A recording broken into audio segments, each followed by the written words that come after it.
I'm still hopeful. Every night I speak to my children about the future, what the future might hold. Every night they ask me, you know, when is this going to end?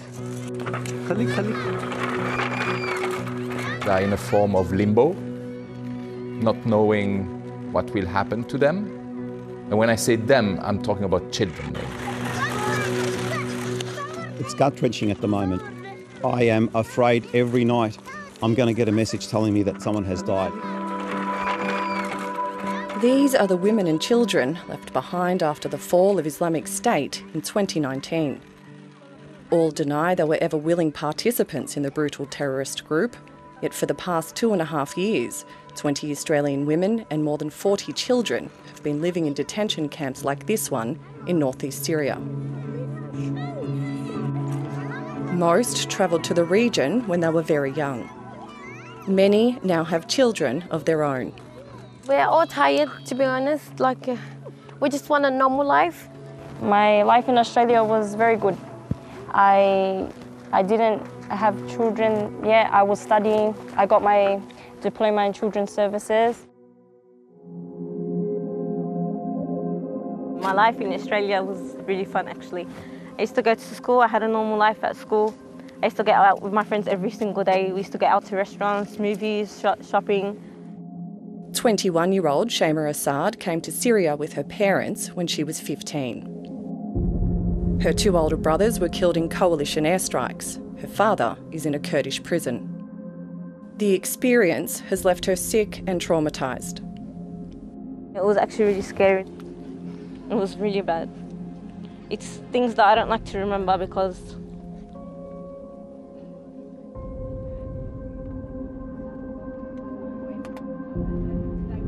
the ABC first met Shama in 2019 after she escaped the last ISIS stronghold in the Syrian town of Baghouz. me or my family didn't choose to join ISIS. We were actually tricked by my brothers. That's how we got into ISIS. Shama has previously told the ABC her parents wanted to rescue her older brothers who had joined Islamic State. It's not known why Shama's parents brought their young daughters on such a dangerous mission. We were surrounded by men. We all started crying and screaming, "Take us back, we just want to go home. Just take us back home." They had guns, and at that moment it was too late. This is the first time we've seen Shama without the black veil she was forced to wear under Islamic State rule. I have breathing problems, so it was really hard for me to breathe under. You have to get used to it, but now it's over. 6 months after her 15th birthday, Shama married Australian ISIS recruit Mohammed Noor Masri. She denies he was ever a soldier for the group. He was really attached to his kids. He was really scared for his kids. His kids always used to be next to him. A mother of 4, Shama had her first child at 16. There was actually no hospital at the time. I was supposed to give birth to him.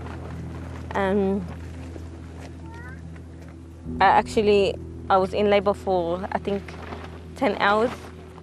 Every 2 weeks I get really sick. We have information about children with shrapnel wounds that have been unaided to be treated. We have children that are close to 3 years old that are unable to walk. And no diagnosis as to why that's the case. We have children with terrible tooth decay. They're not being treated at all. This prison camp, known as Al Roj, is 30 kilometres from the Iraq border. 2,500 people are detained here. More than half of them are children. They are surviving in a very hostile environment. People are held, are stranded in a place which is not meant to be a place for people to live. Fabrizio Carboni is a regional director with the International Committee of the Red Cross, which provides basic medical treatment in the camps. All the children I've met, all of them, have either lost their father, their mother, their brother, their sister. So those children have been bombed, have seen people killed. Shaima's 11-year-old sister, Maysa Assad, was taken to Syria when she was 5. Malnourished and dehydrated, she collapsed in the camp 4 months ago, needing urgent treatment. I can't go to school because I'm sick. It's too hot. I want to go back home and live a normal life with my sisters and my mum. The lack of medical support and standing medical support in the camp, I fear this story will just repeat itself. If it's not Maysa, it'll be one of the other children, it'll be another woman. These are crucial moments in their lives where they need to be stimulated, where they need to have access to education, and they are deprived of all this. They are perceived, they are stigmatized for what their parents have done. I believe that it's probably the most complex and largest child protection crisis in the world. During the day, I play a little bit and sometimes watching TV, outside riding the bike and sometimes sitting down with my friends. In the 3 years Mariam Raad has spent in detention, she's seen many young boys being separated from their families. My fear for my son, who is 11 years old, is to be taken away from me. And that's also his fear. And I can't imagine that happening to us. When they reach 12 years old, they are normally separated from their family and put in juvenile centers. Mothers are hiding their children because they know that once their child reaches 12 years old, she will be separated.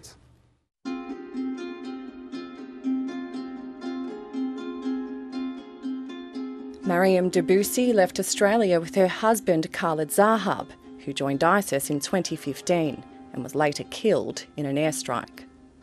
My daughter was taken at gunpoint into Syria. She did not choose to go. The majority of women were trafficked or tricked into going. Those living here face another threat. Several Australians, including Kamal Debussy's granddaughter, have now contracted COVID-19. From one side, I'm trying to take care of my mom. She's really struggling. On top of everything she's already been through, she got the corona and I had it. Alhamdulillah, I didn't get it so bad. And now my daughter, my youngest daughter, she has it and she's not doing very well at all. One woman in particular is suffering greatly at this point in time. She's unable to walk unaided. She's been falling in and out of consciousness. Dr. Abdul Karim Omar is the joint head of foreign relations with the Kurdish administration, an autonomous government based in Syria. The international community must find a definitive solution for this matter. The solution is for each country to take back its own citizens, or for these countries to provide funding to improve the conditions of their citizens. Dr. Omar says the Kurdish administration has had no communication with Australia since 2019. There is currently no dialogue between us in relation to any other handovers or in relation to funding support to be provided by the Australian government for the costs of looking after ISIS fighters and their families. This month, Germany and Denmark brought home 48 of their citizens from these camps, joining more than 13 countries that have repatriated their citizens this year. In a statement to 7:30, an Australian government spokesman said, each country will make its own assessments in relation to the repatriation of camp residents. Australia, just like other countries, has fallen short in relation to this subject, and we need support from the international community. An Australian government spokesman told 7:30 the government continues to monitor as best it can the welfare of Australians in the camps with the assistance of humanitarian partners.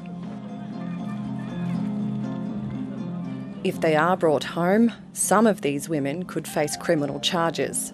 Many expect to be under surveillance for some time. We volunteered to be on control orders, which would mean that we are always being watched. And basically we've agreed to anything that they want to do. We told them that we would cooperate with that. These children are the victims of circumstance and no choice of their own, and they are suffering through the fault of other people, and now they're suffering by the lack of action in Canberra. We just want our kids to put what's happened behind them, and they can have the best opportunities, and they can go forward. They can go forward with their life and make the most of it.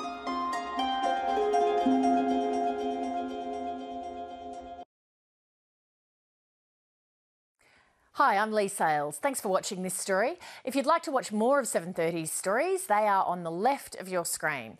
And tap on the button below to subscribe and get the latest from ABC News.